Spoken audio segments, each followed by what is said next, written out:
Hello, everyone. For some Hello. reason, my microphone didn't want to mute then. But hello, everyone. Hopefully, everyone's having a fantastic day, and welcome back to another match preview show for you guys tonight. And of course, the match preview, of course, FA Cup, and the Reds are looking to retain their FA Cup trophy for yet again another season. But of course, the way Liverpool are playing at the minute, it isn't going to be very easy, is it? Anyway, but hello everyone.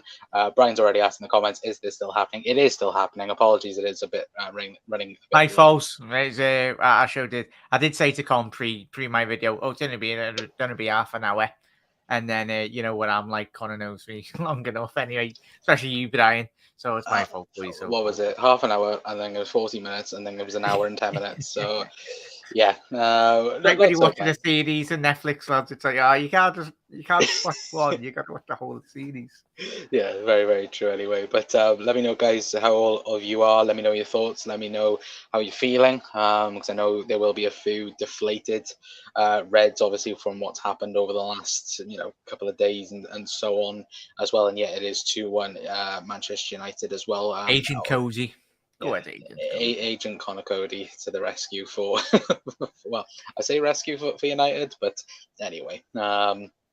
And of course, in tonight's episode, of course, we're going to be talking about Liverpool Wolves. We're also going to be speaking about what Jurgen Klopp has said today in Virgil van Dijk, of course. Well, obviously as well, what's his name is Cody Gakpo as well. Obviously Liverpool's new Reds as well, and we will talk a little bit about Wolves, and we might talk a little bit about this fella as well. Of course, Matthias Nunes. That's why I mentioned his name anyway. But we'll have a look at the head-to-heads.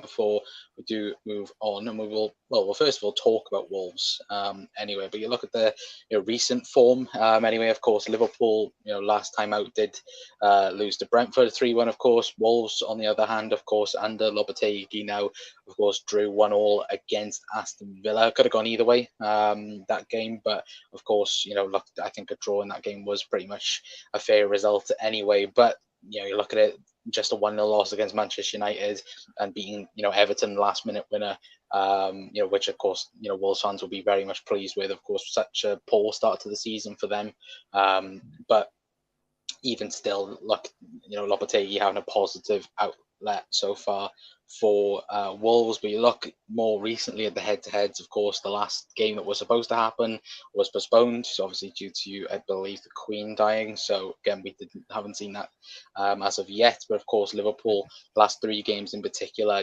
beating 3-1 on the last day of the season, which of course we was very much going for the league title, and then of course the two 1-0 wins, of course, Diogo Jota in 2021, and of course Divock Origi in, of course, that amazing last minute winner away to Wolves as well. So on recent head-to-heads, Liverpool have been the better side, but of course this Liverpool side where we are right now, who knows what on earth's going to happen anyway. But Jack, just looking at Wolves so far this season, of course, not having the best of luck. Obviously, I think people were a bit 50-50 on them. I think some people were like, oh, they're going to be another mid-table side.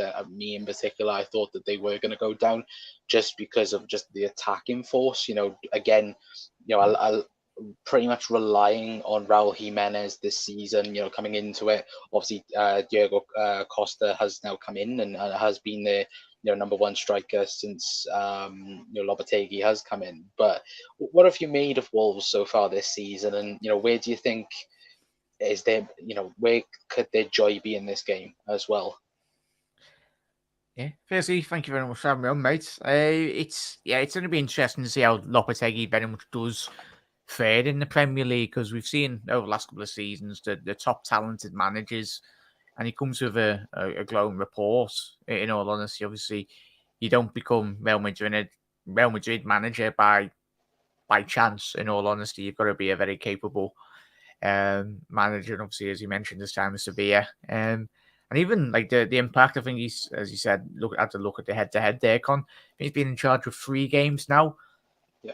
And by the looks of it, Wolves, the highlights I've seen, I said not watched the whole 90 minutes of them anyway, but look a lot more defensively structured, a bit more less open at the back. I think that's one aspect. And then given obviously the goal going into this game, and I failed to mention it on the show I've just done with you, mate, on my show. But balls over the top will be massive for Liverpool coming into tomorrow night's game. Anyway, I think that goal from Danny Ings that Aston Villa did score, Unai Emery, I think was a deploy that he very much did do, and I think we will see that come tomorrow night. Balls into the box, balls over the top. It was literally a simple ball over the top. Obviously, Wolves deploying that high line in certain transitions as well. So I think Liverpool, and especially Darwin Núñez, going to tomorrow night's game, mate. But as I said, I think me and you spoke at the beginning of the season. I think a lot of football fans in general, yeah, them and Brighton, probably the two teams for me. I don't know how you feel, mate. In terms of when you looked at their squads, potentially could have needed that more out-and-out number 9, a player that would be available to get 10 to 15 goals. Something that like Brentford have got in Ivan Toney prior to him getting suspension, but I think Wolves are always at one player just a bit off, even when they were knocking on the door of the order a couple of seasons ago. I think they are still quite a bit light considering. But yeah, I've been massively impressed with Prudence as well. Obviously getting that goal against Villa. Lovely little goal. I think he's a player to keep an eye on over the next couple of years if he can continue developing, in all honesty.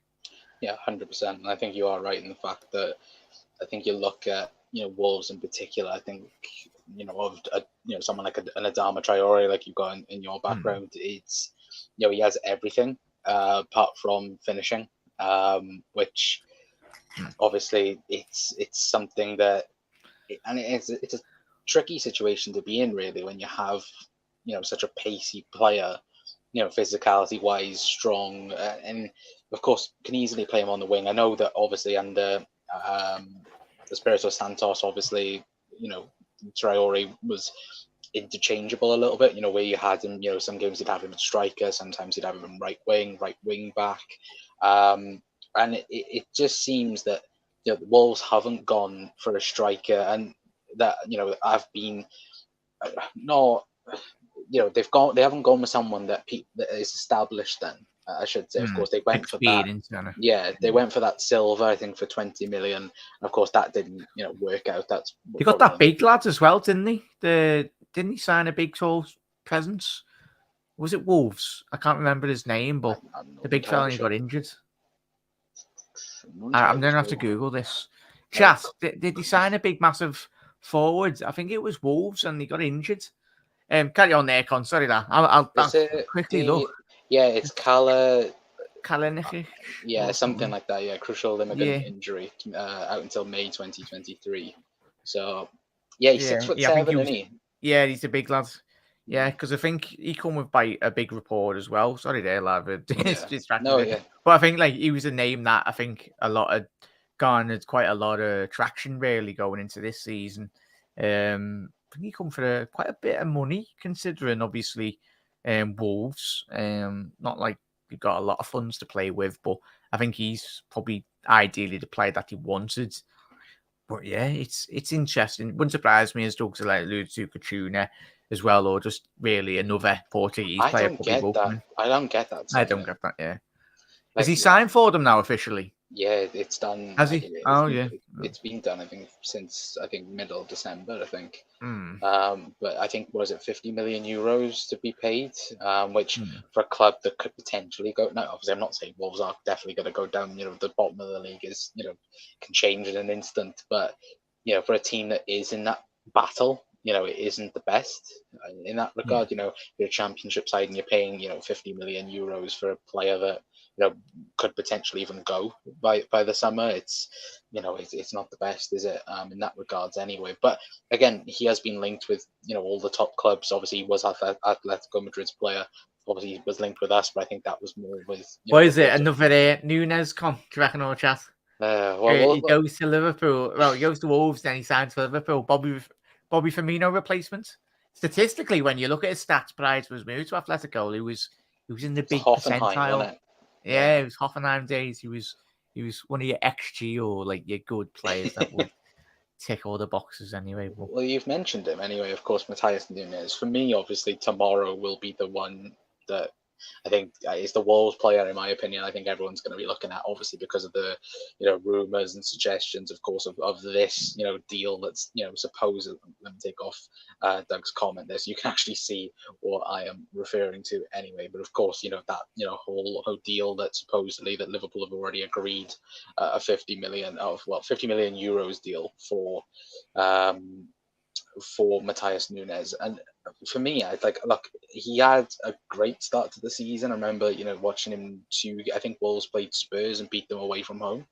And that's the only game I can remember him even playing before now, and the whole rumor. And of course, people will go on about, and we mentioned it, haven't we, guys, about the why didn't Liverpool go after him? And of course, I think Neil Jones mentioned it on Red Men, saying that Liverpool had complications with it.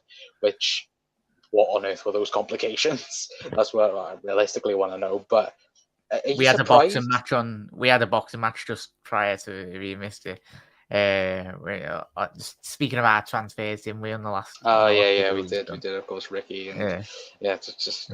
Of course, I'm now apparently Fabrizio Romano of Liverpool. What do you mean you are? I've got power to do this. Get the fuck off my channel. No, I'm kidding.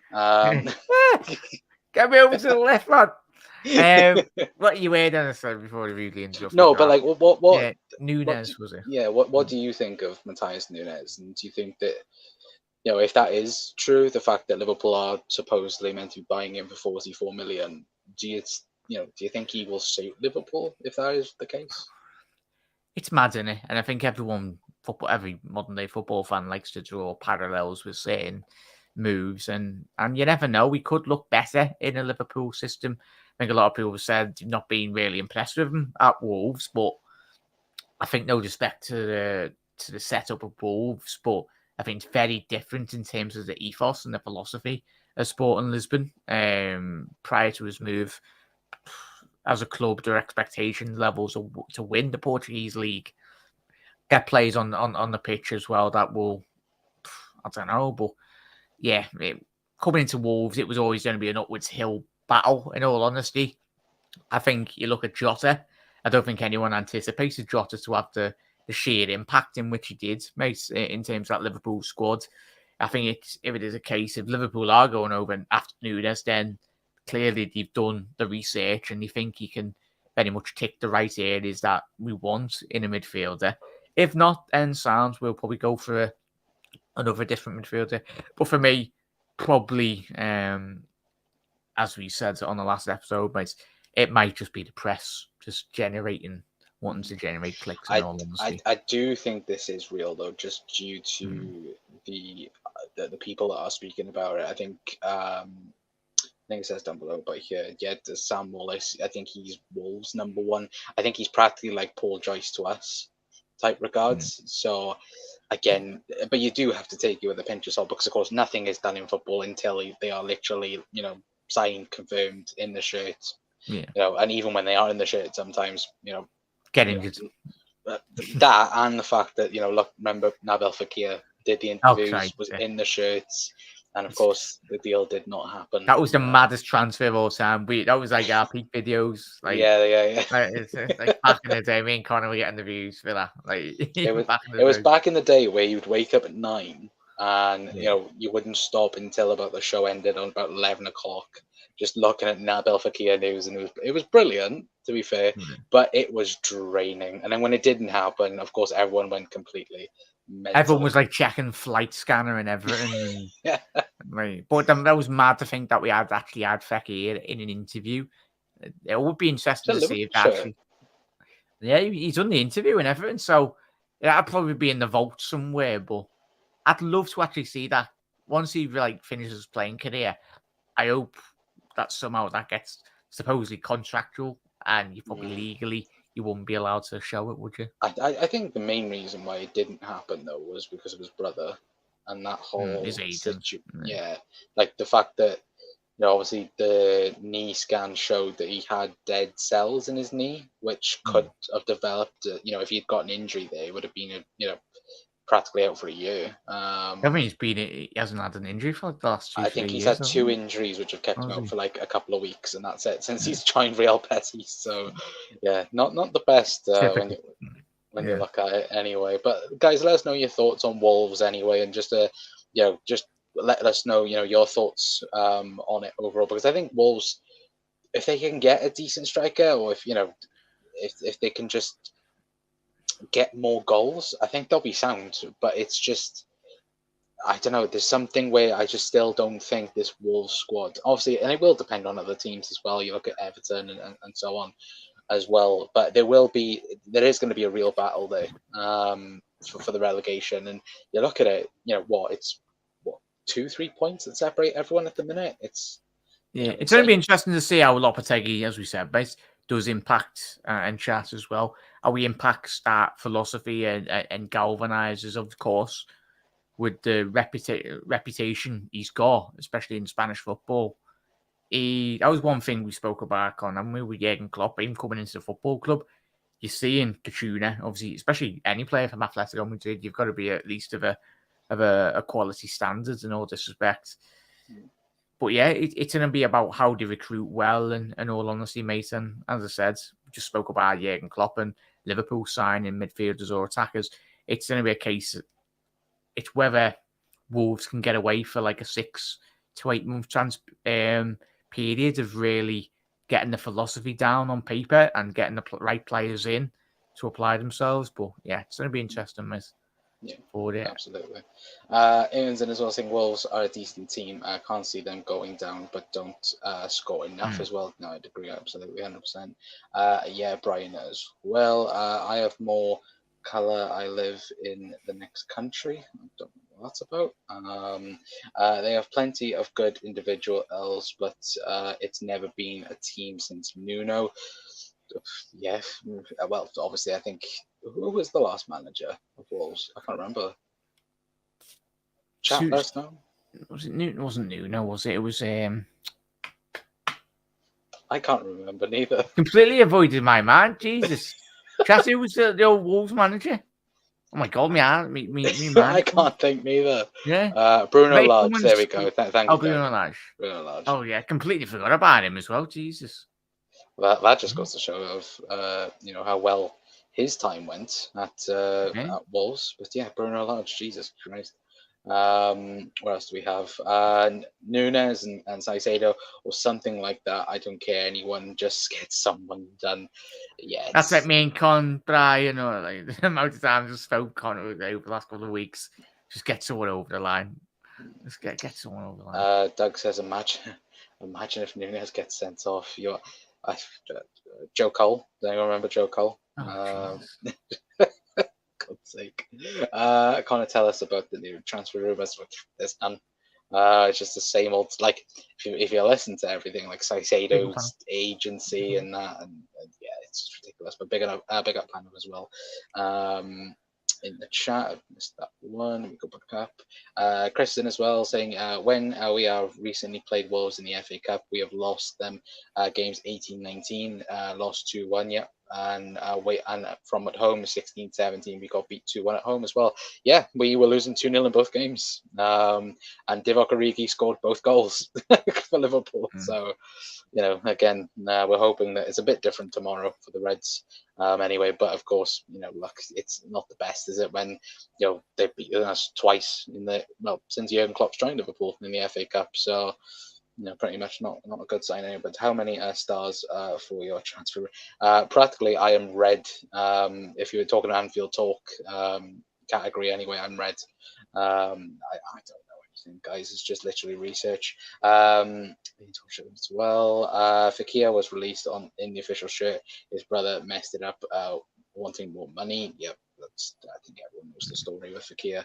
Nobody knew about the Gakpo move, so I don't listen to any rubbish rumors. No, exactly. It was done in an hour. When you look at it, like, first rumors were what I think Paul Joyce mentioning something, the fact that Liverpool were interested, and then within an hour it was done. And I honestly hope, Con and chat, mate, I hope we announce someone that no one of these ITKs or anyone in terms of no one's looked at, and we get a midfielder in straight away, or one or two of the midfielders. Once we get one or two players out the club, I think once we do get a couple of players in or out of the club, I think that's a massive thing. Once it just frees up spots, doesn't it, mate? Because I think it was you probably know this, Con.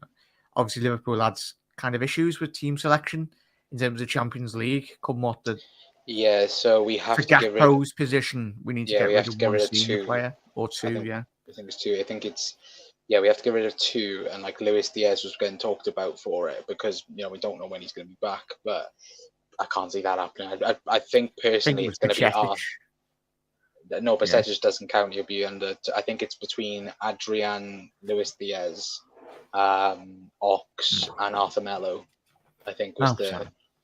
was the conversation anyway. So I don't know, but I think I think Arthur Mello and Adrian would be the two. If I'm being honest, Yeah. if that is the case anyway. But the South African as well. Good to see you in here. No legend of the game gone yet. Vieli, is that how you say his name? Yeah, again, sad news today. Yeah. And Jack mentioned it on his show as well. And of course, our thoughts are with his family and friends and so on. And of course, one of the iconic, strikers. We talk about the Premier League Hall of Fame. Two all. Potentially, Sorry, there. That.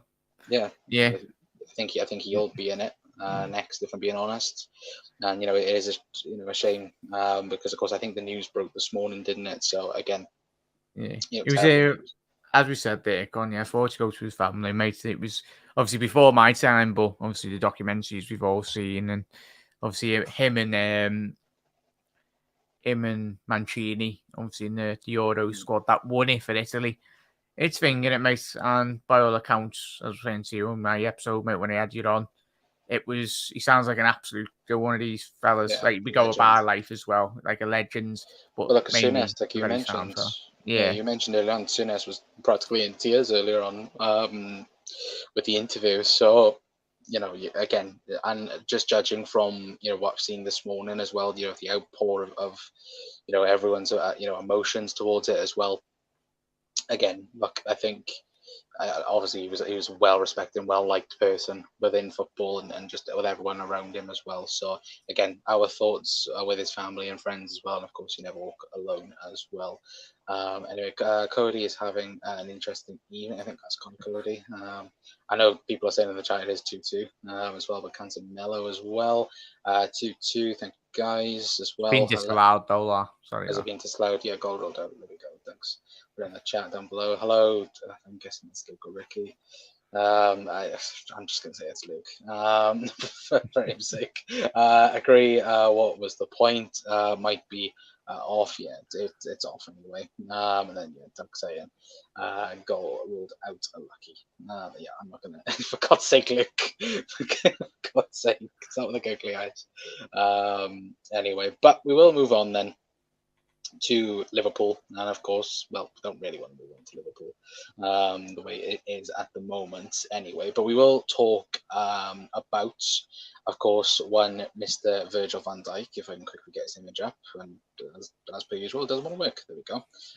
Yeah, we'll be talking about Virgil van Dijk and what Jurgen Klopp has had to say on his injury, of course. If I quickly get up James Pearce's tweet about it as well. Was it Klopp on Van Dijk injury? Let me make it bigger for you guys. Of course, saying on his injury, big blow. He didn't feel a lot. The diagnosis was pretty harsh. We're talking about more than a month, which of course would back I think Dominic King's insight into it, where he did say that Virgil van Dijk does look like he's going to be out until potentially the Champions League game against Real Madrid, which is in 6 weeks' time. So, yeah, Jack, and just quickly, I'll read out the fixtures that if that is the case, that he will miss. But quickly read the fixtures out for you guys. So, of course, he will miss Wolves tomorrow. Of course, he'll miss Brighton away, Chelsea at home, Wolves away, Everton at home, and Newcastle away. If he was to come back on the Real Madrid game. As well, and even if he does miss the first leg at Anfield, you've even got the away to Crystal Palace in that period as well. So again, Jack, it's just, when it's rain, it pours for Liverpool, and it's the fact that, we've got our best centre half out injured for a month. But like I said, when we mentioned it yesterday, for the news, I think it's now time for the likes of Kanate and Matip to step up, and even Joe Gomez to some extent as Yeah. well, to finally step up, because we're at, when Virgil does return, in a bit over a month's time, Liverpool could definitely, at the minute, we're talking about Liverpool potentially Yeah. being out of the top four race. When he comes back, we could definitely be out of the top four race. Yeah, we need to hit the ground running, mate.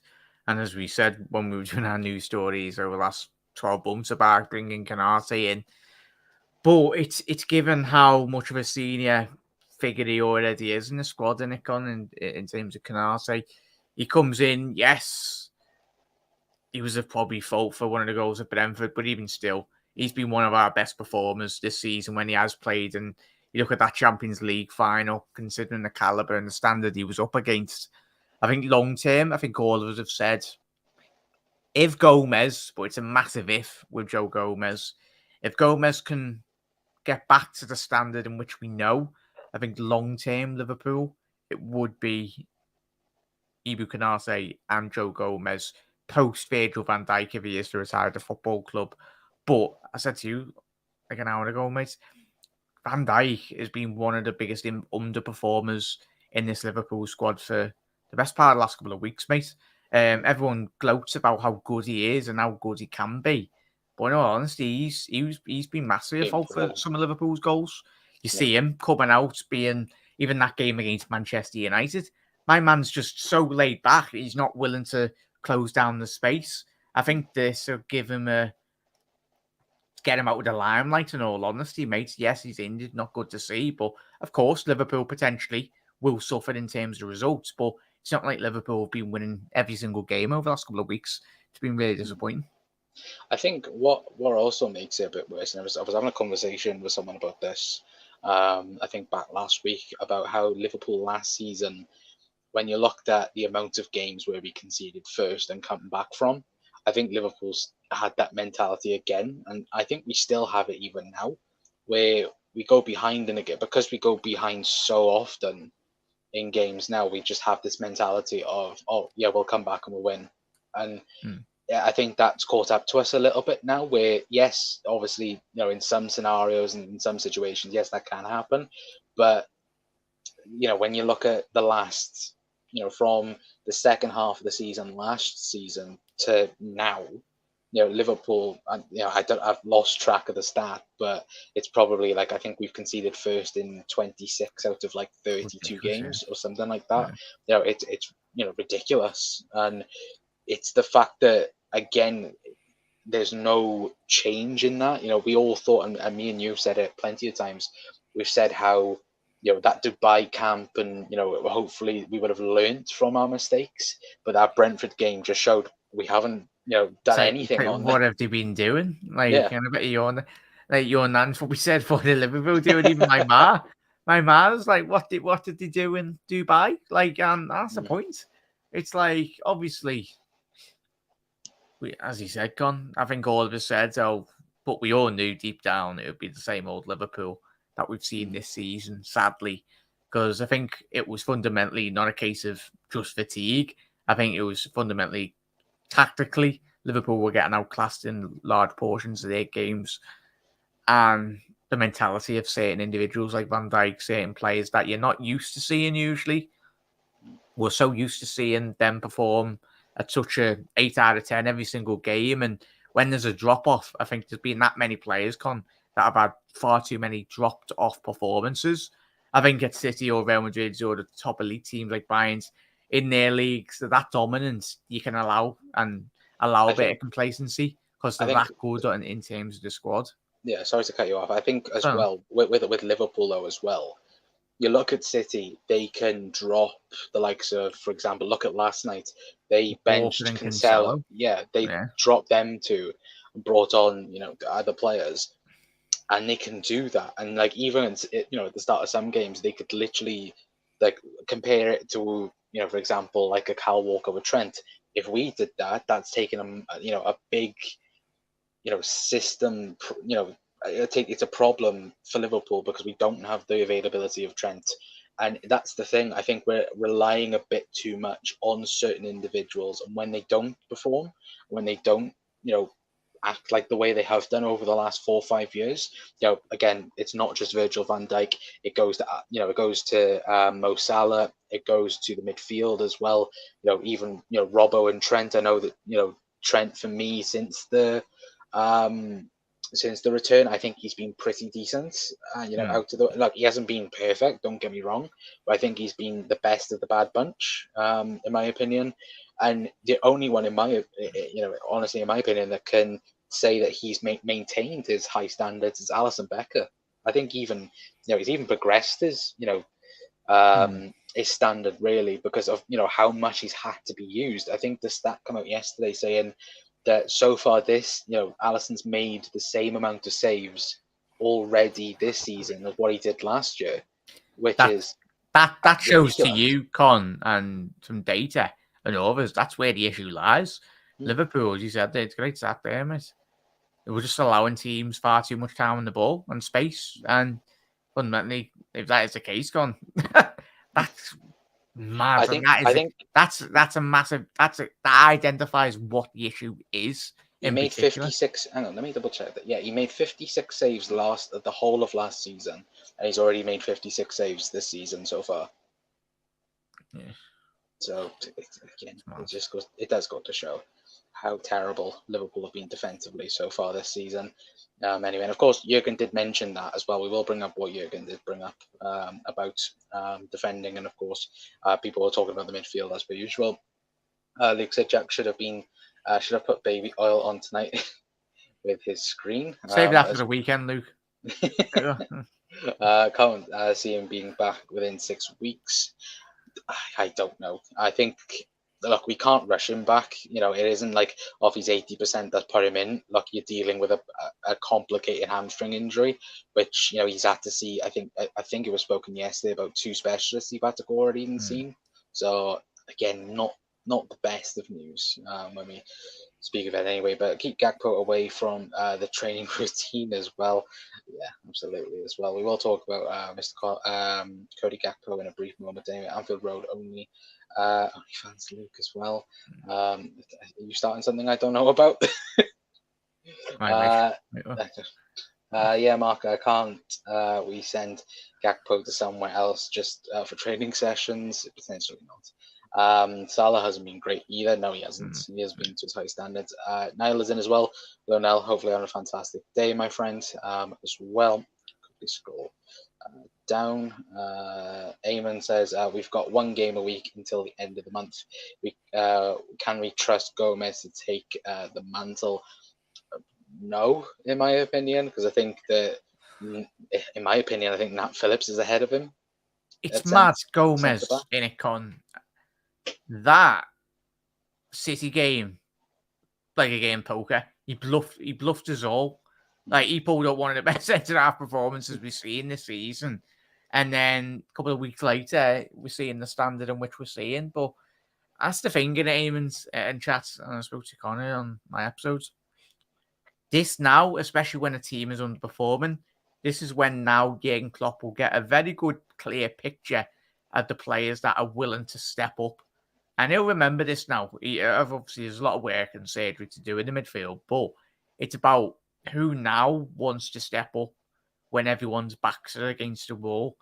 We'll see now when Liverpool not winning every game of football, but us fans will have a clear picture fundamentally of probably who's going to be staying at Liverpool Football Club post the next 12 months, in all honesty. Yeah, 100%. I would agree with that. But yeah, I'd also say as well, because obviously we are recruiting back Billy Cometio. He's coming back, I think, next week, because I think he's got an Austrian game this week, I think, so he's coming back next week, according to their... That's clever to do as well, though, Con, because especially we don't want to be, as we said... Well, look at that, a couple of years ago. Yeah, that's what I was about to say. Look at that season, two seasons ago, when we were relying on the likes of Nat Phillips and Reece Williams as well. Of course, we could even see that potentially that partnership that did so well for the Reds as well. But I haven't got a clue. I haven't got a lot of choice as well. No, we haven't. To be fair, we have been conceding far too early as well. Yeah, and again, there's no answers for it at the minute for Liverpool. Why can't Al's who's I'm not going to read that. No, as well. Panos was it? I'm not sure Liverpool will sign anyone. There's a huge possibility Liverpool don't sign anyone in January. Everything that's getting spoken about at the minute, I think the only thing for Liverpool in midfield is potentially a loan deal again, but does that benefit Liverpool? Not really. But again, we'll have to see. Elliot kept coming back to support Gomez as well. To be fair, like he tries his best, Elliot Con, but it's not his role, is it? He's fundamentally either a floating 10 or a wide player, like he has done in the academy. He's not a central midfielder that's going to be defensively tracking back. I think Harvey Elliott is a perfect midfielder for a low. Do you know when we got to play like a low block defensive team?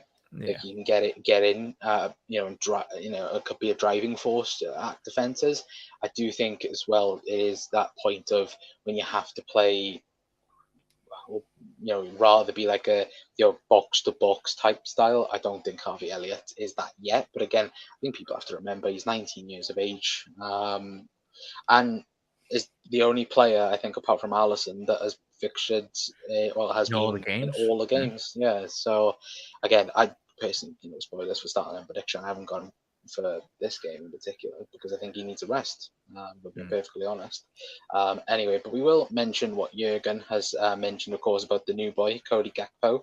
Of course, let us know, guys, if you think that he will start. And plenty of people will be wanting him to start against Wolves.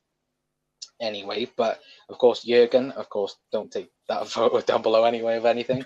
But of course, Jurgen did speak about how he did impress in the 2 training sessions, and he did also mention that Cody doesn't want to jump on the train; he wants to push the train. I like him a lot, so take that as you want to take it anyway. But he did go on to mention as well that he is in contention to start tomorrow, which I do think he is going to start tomorrow for Liverpool.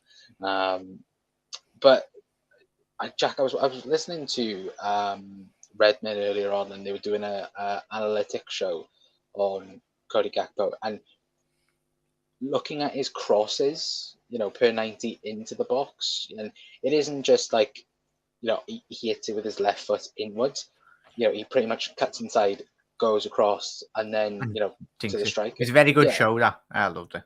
Yeah, and I think that it goes to show like how many times have me and you mentioned Darwin Núñez making excellent runs in behind, just and no one has seen it, and no one's like taking any notice of it, and you're hoping now that could be a kickstart of where potentially that partnership of Darwin Núñez and Cody Gakpo could potentially, blossom and help save Liverpool's season in many regards. But what type of game, if he was to start tomorrow, what would you expect from him tomorrow? Do you think that, give him a run out, maybe 50, 60 minutes tomorrow and then take him off? Or do you think that, Jurgen will just give him the full 90 and just see what he can do tomorrow?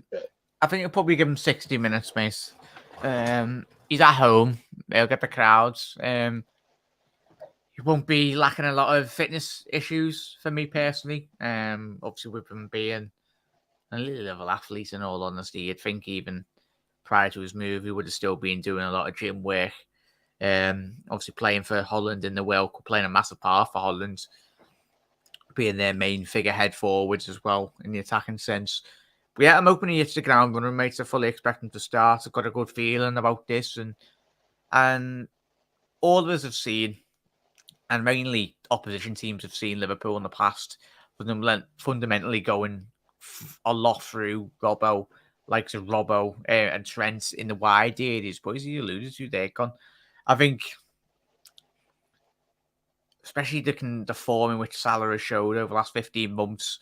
Obviously, we know he's been basically carrying Liverpool on his shoulders for the best part of the last couple of years anyway. He needs a bit of support. If people can chip in a bit more, It frees up the space for Salah, frees up the space for Nunes, and just adds that extra element to Liverpool's game as well. You look at when Liverpool were in the prime years of Bobby, Salah, and Mane as well. There was every team in Europe was petrified 100% at going against Liverpool. It's not just one focus on get close down Salah, close down Trent, close down Robbo. It's what happened Gakpo to the mix as well. I think with Jota, I don't know how you feel, Con, Jota and Chat. Jota and Luis Diaz. Apart from Diaz, I think Jota likes the ball to his feet. Nunes got that ability over the ball, over the top, but I think Gakpo would provide that cross from the left, as you alluded to, balls to the back stick as well. Just adds extra elements and a level to Liverpool's game that I think has been sorely missed over the last couple of months, given how poor Liverpool's performances have been. Yeah, absolutely. And I think as well, like Gakpo for me, I think will get the ball quite, like obviously Lucho likes to do it. And obviously, like you mentioned, Jota as well, but they like to drive at defenders as well. And I think, like as that Red Ben Show mentioned as well, it's the fact that, some players, they have like one thing in mind and will like try and do it. With Gakpo, it seems to be he's very intelligent, where if he can see the defender going right, he'll happily go left and finish it on his left foot, because it does seem that he's very, very good on both feet. Look, he's not, probably the best in the world on 2 feet, but, in terms of, look, he can do plenty on his right foot. And like, as, Mark has said in the comments, he's left wing with a right foot, and he is. But it's the fact that he's not afraid to go on his left foot and, take it on. Look, I think his second goal in the World Cup, just takes it on his left, bangs Just it. Dead easy. Yeah. And I think when you look at his shot conversion rate as well, it's very high. When you look And his at assists in Europe as well, so he's in the top 1% of assists over the last 12 months. I just think that overall it will massively help Liverpool. It's just the fact that if we see it tomorrow as well, I think that partnership tomorrow we'll see definitely work if Nunes and Gakpo starts tomorrow, and it's just that hope now that it can have that Luis Diaz effect where look how important it was for Liverpool in that second half of the season to have Luis Diaz there, and hopefully it will be the same with Cody Gakpo. Yeah, it's the confidence it gives me and you and every Liverpool fan, mate, and fundamentally the players as well. If they can see, oh, here's Gakpo coming in to help us out, and even if it doesn't happen straight away, I think he's got enough quality. And what I'm liking, and I did mention it on my episode, and a lot of people don't like the words transition, but given the age profile, and that's a massive point as well, mates, in chat, if Jurgen Klopp is in the process of rejuvenating that forward line, I was Gakpo 22, 23. Yeah. Darwin Nunes 23, 24 as well. And if Liverpool Liverpool at Luis Diaz, if you take Mo and Bobby Firmino out of the scenario, you've got Gakpo 23, Luis Diaz 25, Darwin 22, Jota 25 or 26, somewhere around there. Everyone's in the mid 20s or low 20s, apart from Bobby and Bobby and Mo. So I think you are, and again, it is that sense of look, this season is a transitional season. People don't like using it, and like you said, people hate the word, but I think last season has killed us off this season. Going after all 4 trophies, we've seen that in the Champions League final, that FA Cup final killed us off in that regard. So for me, Jota's the biggest player we're missing, mate. And chat, like Jota he always used to get our important goals over the last 12 months. I think Jota adds so much more of an element, and penalties to United. Standard. They desperately want Man United to win this trophy, chat. It's all about them. They disallowed a goal, but happy days. Win-win, innit? Haven't get hopefully. But yeah, but Jota is the key player that for me, mate, when I look at this team. Screams out we need him.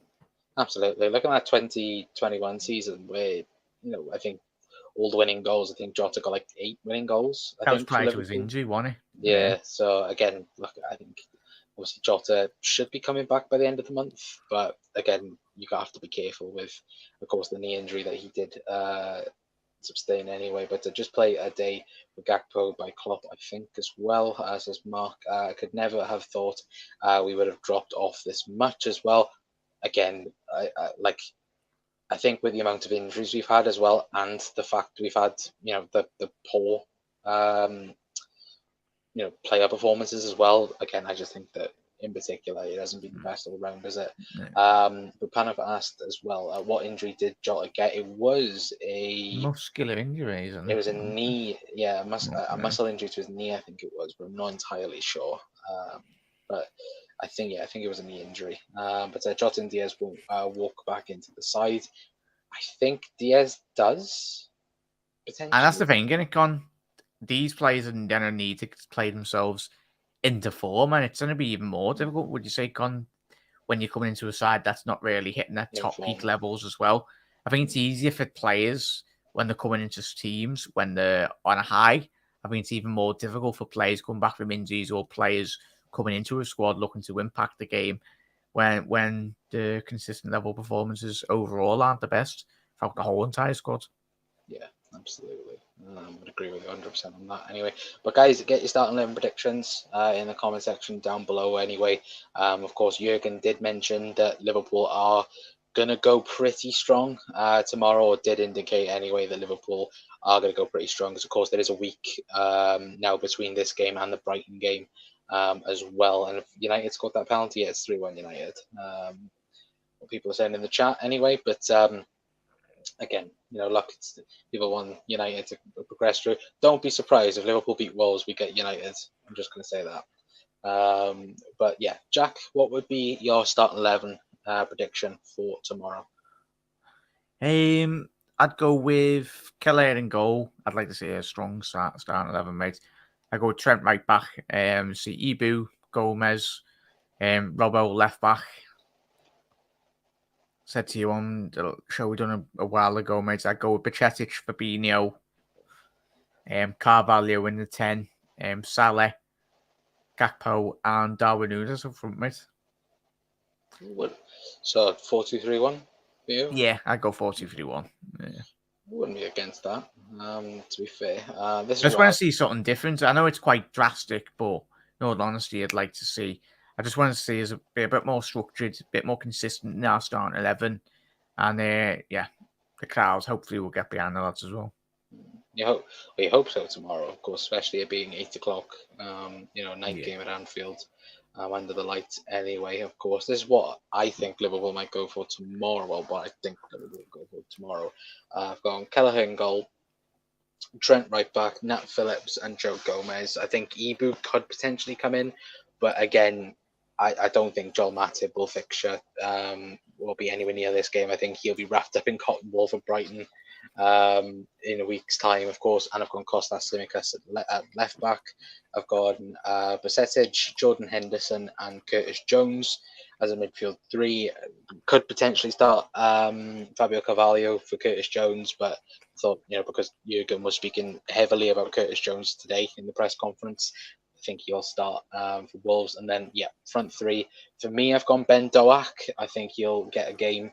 And then if potentially then, Liverpool need a bit of help, I think obviously Mo Salah will come on. Darwin Núñez and new boy Cody Gakpo, for me, would be my starting 11 prediction for Liverpool anyway for tomorrow. But again, it could literally be something completely different. Because I know Jurgen said we're going to go pretty strong, but again, it's that sense of where do Liverpool play one or two youngsters, or do they play the full 11 just to try and get a bit of form for Brighton? That's the big question. The pressure's going to be mounting on again, Mason. It's going to be, me, I don't tend to spend a lot of time on social media. Post me links on my videos and then get off. But I just can't be bothered. But obviously, it's all about getting behind the Reds, mate, as well. And even if the result doesn't go the way that we want, of course, we want Liverpool to win games of football. But at the end of the day, the situation is not going to get any better. It's probably going to get a bit more worse. But as we said, mate, fundamentally, this is what Liverpool Football Club is all about. The fans around the world, we've got to get behind our lads through wind, rain or storm. You never walk alone. Walk on with hope in your heart. It is, yeah, it's cliche, but it's what Liverpool's all about. Even through the bad times, everyone sticks together. We get Well, we've on the always done, road. haven't we? Yeah, like it's not. It's this. I'm not buying into this notion of new sentimentality on social media of the entitlement. No club in world football is entitled to win a Premier League, Champions League every single season. The fact that we've been in the competition or contention for the best part of the last 3-4 years, of course, that's what Liverpool Football Club strive to do. But for a very long time, prior Jurgen Klopp, we were absolute utter dog in reality as a football club. Well, you look at it. We had the occasional amazing night under Rafa, Yeah. and that was it. Well, in 20 years, we had what, 3 seasons where we went for the title, which was like what, the treble winning season 08, 09, 13, 14. A season under Houllier as well in the early 2000s. So, yeah, it's this entitlement and the it's always going to be the case, don't come and chat in it when you're successful, a new influx of fans or fans' expectations, and with social media, it very much amplifies their views and they just scream and cry about it. Well, this is the thing as well, and this is another thing when it comes towards maybe the title race now. With Man City, for example, like I think there's been loads of debate on social media and on particular YouTube channels of are Man City taking the title race a bit too easy because Liverpool aren't in it, and there is a potential aspect of that. I do think that they aren't, what's the word, cutthroat, if that I makes think they're sense. just probably surprised, and it's probably knocked them off balance in all reality, mate. That they're going, bloody hell, Liverpool are doing it. What's to say we can't do it as well?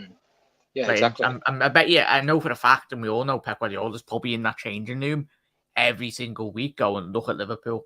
Look, this could be you, but they're the standards in which Pep and Jurgen have set over the last couple of years, but obviously the expectation levels for us and supporters. And that's not me saying I've not got aspirations of winning trophies, of course. No. I want to be seeing, I think every Liverpool fan wants to be seen as competing every single week. But we've come off such a large period of Liverpool fundamentally not losing games. And when we lose games, it's like, oh, bloody hell. Well, look, We've forgotten how to react. Yeah, and look how many times, like over the last couple of years, we have reacted to draws. Like draws have mean defeats over the last couple of seasons for Liverpool. And now the fact that we are losing games, it's like, oh crap, like it's the end of the world type scenario.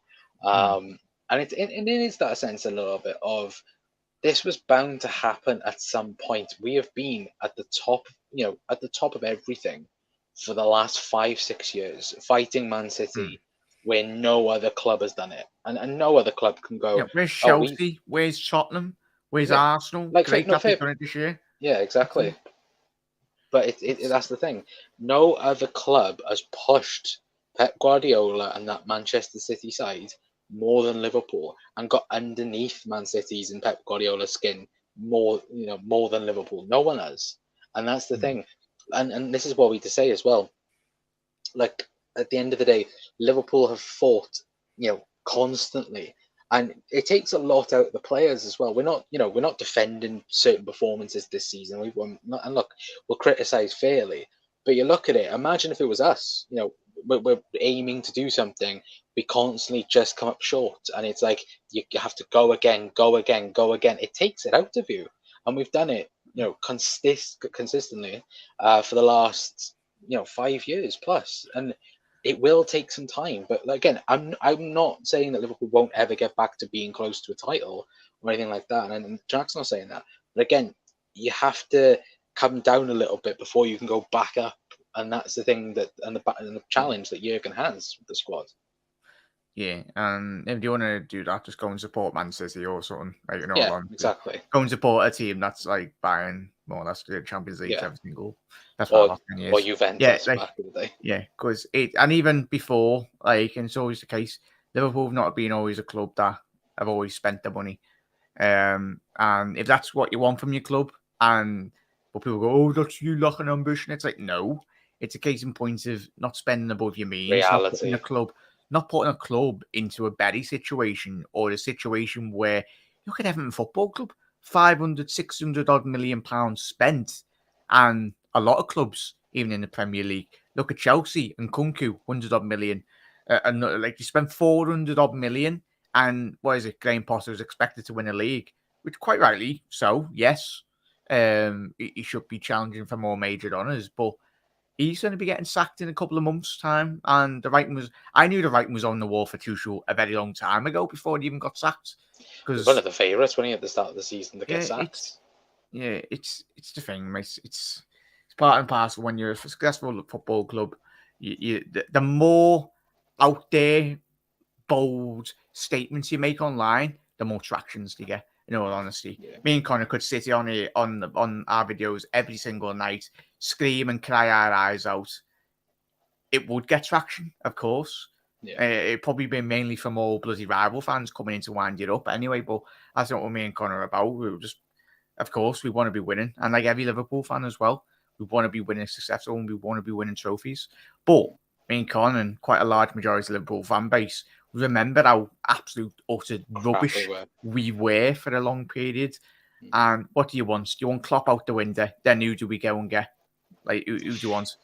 And people will go, "Oh, yeah, go and get so and so, go and get this and that." And who's to say that works out? Like fair enough, if we do that, then sounds. But those same people will be the same people that will be crying ass again if we did get a new manager in, get him out the football club. It's like, no, if you look at how many managers Liverpool Football Club have had in our 130-year history, it's quite remarkable, in all honesty.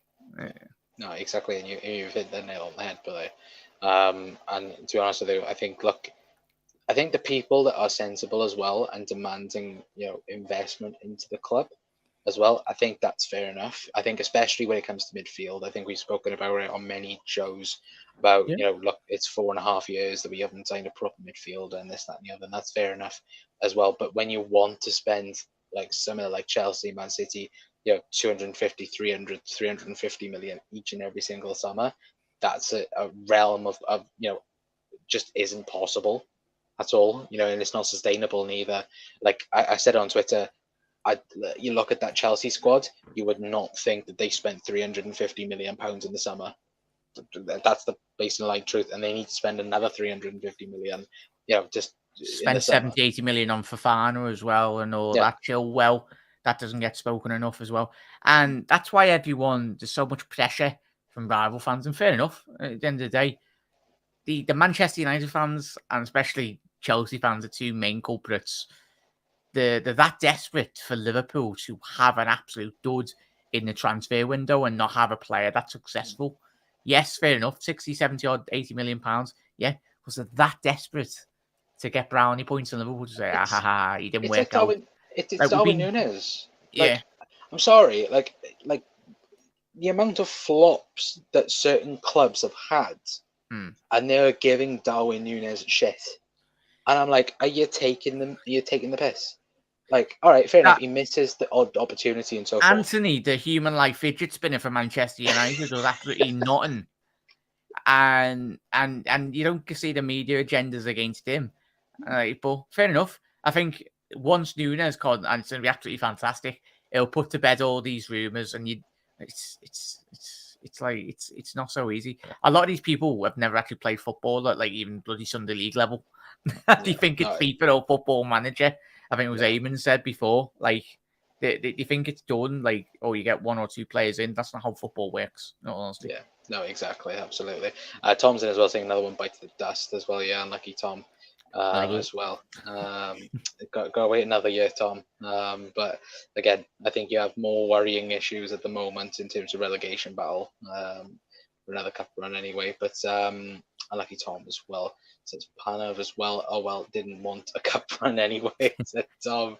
Oh, lucky Tom. As well, I'll have to watch that. We'll speak after tomorrow night's game, Tom. Anyway, to see where we were. Yeah, absolutely as well. LFCC so is in as well, saying hello. Hopefully, you're having a fantastic day, my friend. Not looking forward to playing Adama Traore. Yeah, it's not going to be the best, is it? But again, I think we can close him down. I think again, hopefully, whether it be Robbo or Podence. Like, we've got to keep an eye on Podence. He's a good little player. Yeah, absolutely.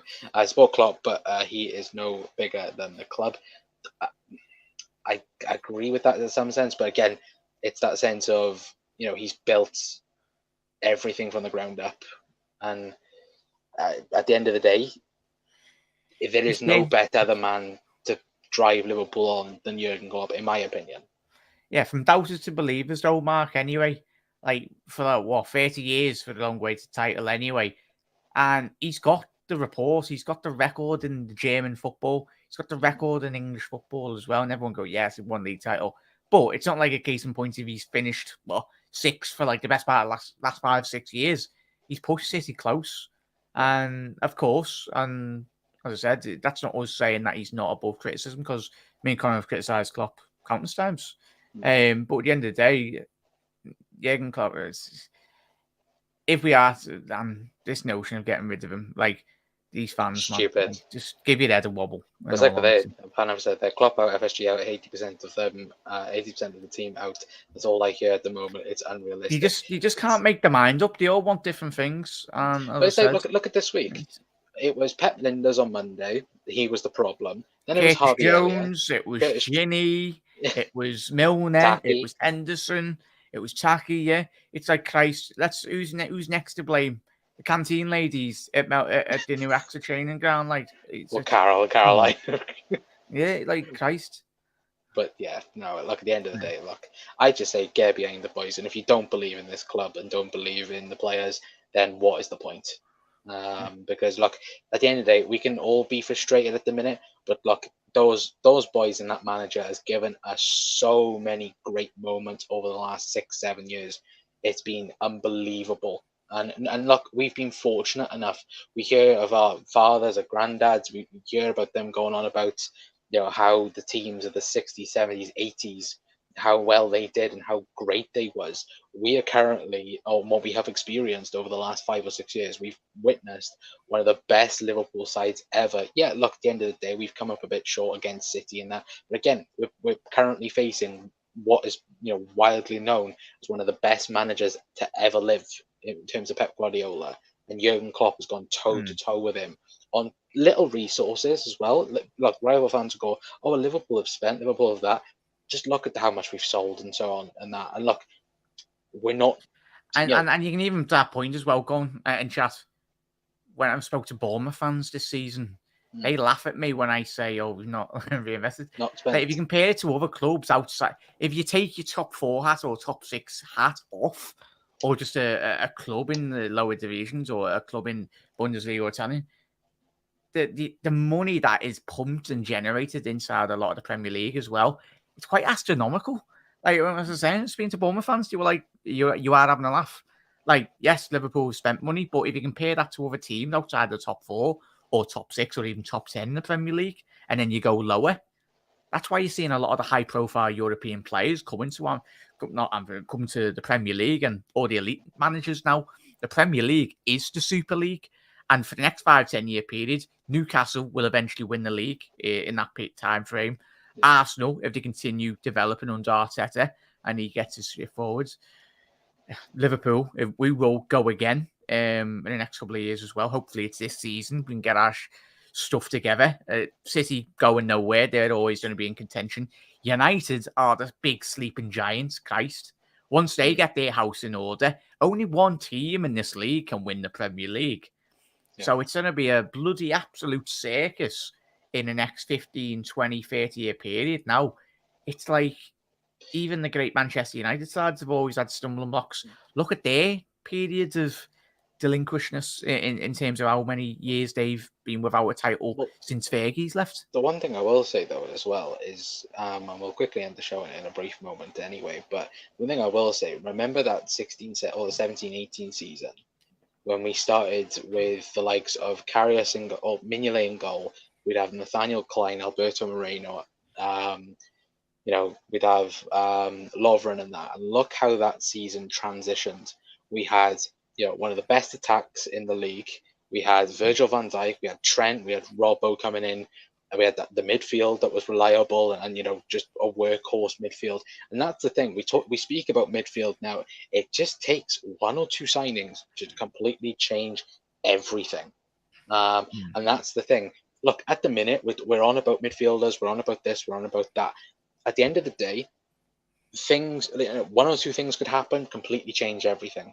You look at Arsenal, for example, at the start of the season, everyone was like, "Oh, they've spent 50 million on Ben White. They've spent this and that and whatever."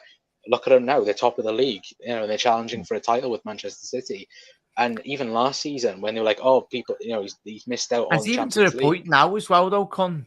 I was watching, I think it was one of the Arsenal fan channels. I was in there and was put my comments in. They were absolutely sounds. Forgot the channel, so apologies. But I was just telling them, and there was a lot of people just saying, obviously, transfers. I wish someone, to probably work as being a documentary or studies, psychological study on modern day football and the impact of transfers have on the average football fan around the world. Because you look at how big transfer deadline day is, like it's for Huge. me, I don't thrive off.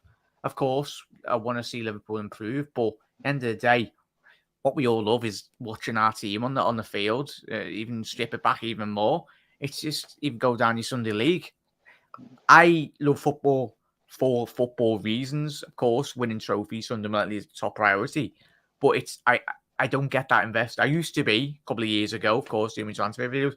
That's why I hardly do any transfer videos no more on my channel, because it's just a cycle over and over again. It's like, how many times can you speak about something before it gets bloody absolutely boring? Boring. Yeah, that is a Yeah. good point as well. It's like, even on on my transfer videos, I won't report on random stuff. Like, obviously that Moises Caicedo stuff back, what was it, yesterday or the day before, when people were like, "Oh, like he's changed agency and look, that's, it could be easier for a move and blah blah blah." And it's like, unless it's from reliable people, and that is like your likes of Florian Plintenberg, Christian Falk, obviously Paul Joyce, Fabrizio Romano at times as well. Unless it is concrete evidence of something, not like, or this random report from, I don't know, Germany, or not Germany, or like, some random, Yeah. like Ghana, for example, or something like that. And that's Less concrete, don't report on it, because like, I mean, like Jude Bellingham, for example. Look, we've reported on Jude Bellingham, and I've done plenty of videos on him, yeah, and we've so all forth. done. But it's the fact that things are pretty much, everything's been reliable, and from people, it's been reliable. And I think that it just needs a little bit where people need to take a little bit of a chill about it. Because again, if Liverpool don't sign a midfielder by the end of January, that's all you'll have the first week of February. It's like, oh my god, how could Liverpool do this, do that? And it's just going to be that. It's going to be the same thing thing. after every bad result Yeah, this season, mate. And it has been, 16, 17 games in. And even if Liverpool don't try, like, sounds fair enough, we can be just going to come at the end of the season and there'll be a massive inquest, quite rightly so. Not just in the fan base, but in terms of behind closed doors as well. yeah. And if it is a case of Jurgen over the last couple of years, we'll find out post Jurgen if he is to leave Liverpool at the end of his contract or the next 20-year period. Then we'll find out. But at the end of the day, just get behind the lads, get behind them. And Anfield, if it can actually get the atmosphere going properly again, because the last couple of times I've been this season, They've been the it's best. not been the best. The fans need to get their act together. The amazing travelling cop every single week, it's been absolutely phenomenal, and they've been going, spending all their money away, and we've been seeing the performance levels that we've seen. But there's enough quality in this squad, fundamentally, to get top four, and I think they will continue. They will get top four, of course, not priority are, but yeah. And I get Newcastle, Arsenal have improved, but as me and Connor alluded to at the top of the show, where have all these other teams been for the best part of the last 5 year seasons in terms of the title? They'll do exactly what they've done, do exactly what Leicester have done. Though back-to-back seasons, they'll spend a long time in the top four, then they'll get a couple of injuries, and then they'll drop out of the top four. And I think something similar will very much. I don't think it happened with Arsenal, but I think it might potentially happen with one or two of the other teams. Yeah, absolutely. Anyway, but last chat quickly anyway for his score prediction, and then we will head off. Then, guys, just look, we've been on for an hour and 10 minutes. So again, thank you very much That's for been that good, as well. But something was crazy as well. Everyone watches transfer deadline day, no matter who your team is, because it's a drama of decent deals, of robbery as well. Yeah, absolutely. People just love a good old whinge anyway. Yeah. So Remember when Everton won the transfer deadline day? Like what was it, like 3 years ago or something like No, that? just Everton spent 500 million, 600 million on countless managers as well. So, and where's that got them? Even Man United splurging a load of money over the last 5-6 year period, and got rid of probably their best manager in recent times in Jose Mourinho. Everyone laughed at him in the press, going, "What's he on about in that press room?" And he was exactly spot on, in all honesty. Yeah, absolutely.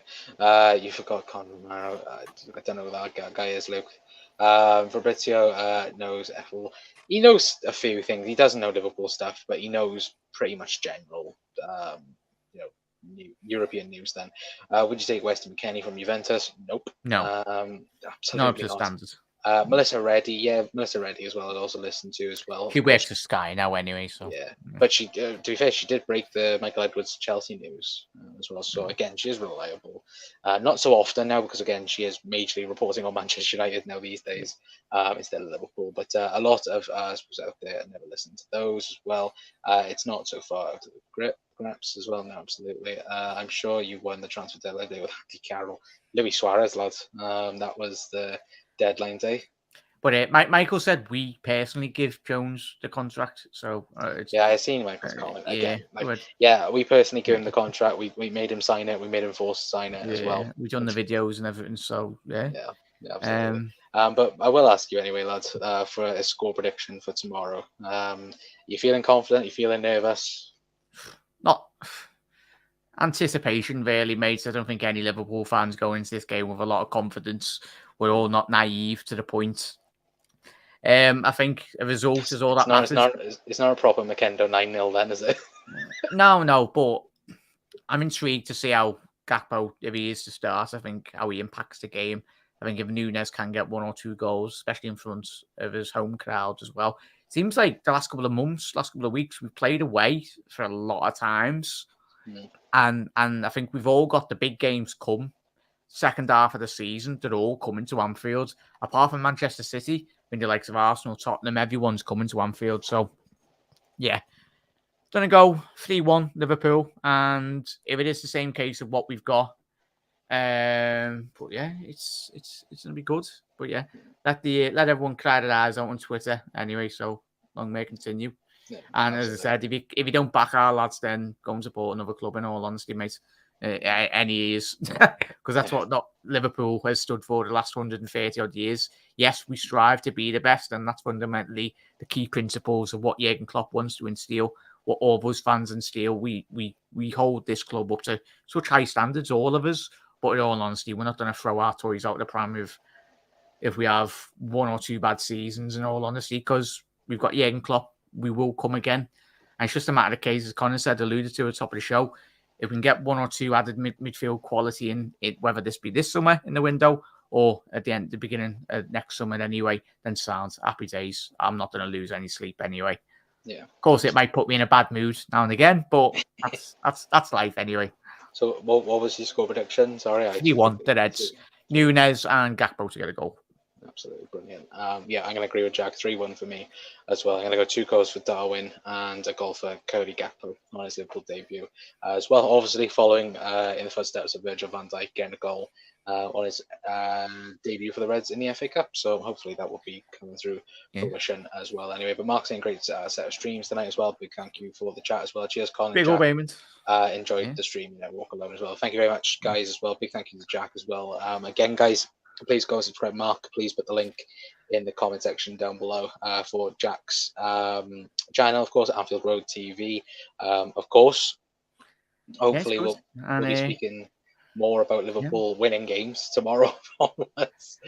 Long may. Hopefully we go back to winning ways, mate. Anyway, and thank you very much for having me on, mate. As I said, a massive thank you to everyone that's tuned in, and probably some people, and I know for the fact that people were tuned in, probably disagreeing massively with what I've just said, but it's cold honest truth, in all honesty. Yeah. Yes, I've criticised Liverpool in the past, and I've done for the last couple of years on my channel, but at the end of the day, Liverpool, we go again every single match week, get behind the lads, support the lads, everyone going away from home in Europe, everyone waking up in the early hours around the world as well. We go again. It's what Liverpool Football Club stands for. And if you don't like it, then sod off. In all honesty. Yeah, literally. Well, we'll leave it at that note anyway, guys. Big thank you to all of you guys Big thank you to Jack as well. If you're new around here as well and do like the content, then please feel free to leave a like, share, and subscribe as well. Again, we're going to try and aim for 1,000 before the end of the season. If we can get there, of course, we very massively appreciate as always. Anyway, but again, guys, we'll be live tomorrow after the game, post-match reaction. Hopefully, we can be speaking about a win in the cup tomorrow and just gain some. We are getting a win. We are getting a win, Con. We will get a win tomorrow. Darwin Núñez hat-trick. Bloody love it anyway. But guys, that's it. Going to be it from us. I've been Connor from the Cup Council. Big up See you tomorrow. Ta-ra. Have a nice one.